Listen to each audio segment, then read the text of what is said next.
Hey everyone, welcome to the Modern Loam Assault wrap-up. Just to say how the overall tournament went, we went 2-2. It was 1-2 in the daily, and then we played a 2-man and 1. So it didn't really get too much, but I had fun. Even the matches that I lost were pretty fun.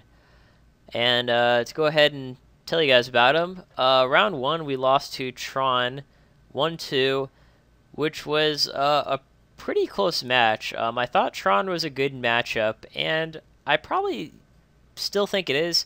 Maybe it's closer to even. It's kind of hard to say. But both games that he won, he resolved a Karn, which, I mean, once Karn resolves, it's pretty tricky to beat.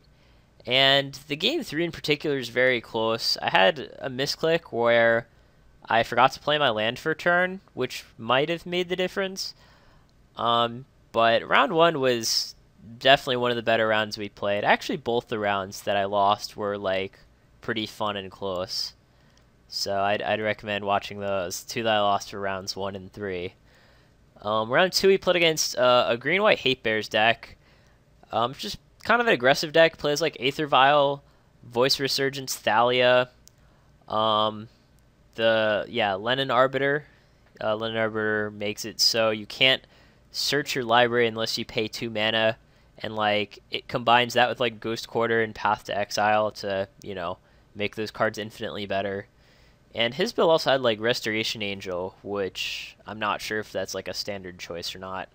And then of course just like generic good cards like Luxodon Smiter and things like that. But we beat that deck pretty easily. Seismic Assault is just like very good against them. Like, if you have Seismic Assault and lands, they're just playing a bunch of creatures, so they don't have much that they can do about that. So then round 3 we lost to Malaria Pod. We got 2-0'd by it, in fact, and I did think that deck was a pretty bad matchup, and that round definitely confirmed it. We even drew pretty well against him too. Like, I think both games we opened like Life from Loam Seismic Assault, which is like the best thing you can have against them. And he like still destroyed us. And then I know game 2 we got like a 3-for-1 with Anger of the Gods, which almost won us the game, but he came back with a Revelark, which was kind of unfortunate. So I started off 1-2, and then round 4 we played against Storm. Game 1 we were just on the, you know, discard your entire hand plan, which worked out pretty well.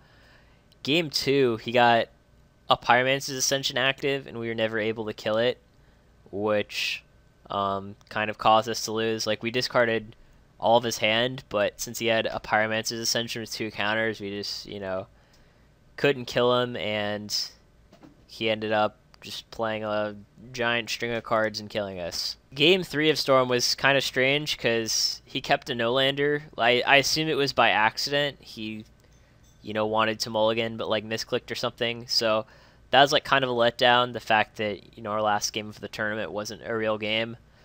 You didn't cast any spells because you didn't have lands. But it was pretty fun overall. We got to play against some interesting decks.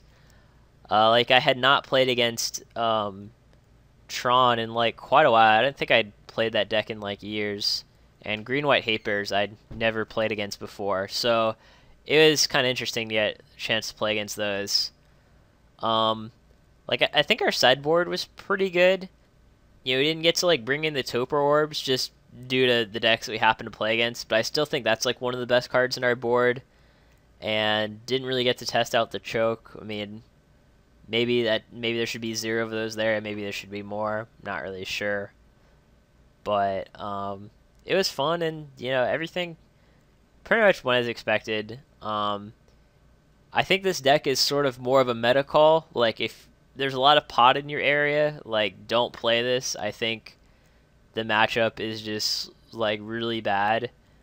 But everything else at least seems anywhere from good to winnable. So if, you know, you're expecting like lots of like Jund and Splinter Twin and, you know, even Storm, like things like that, definitely bring this. It's got potential.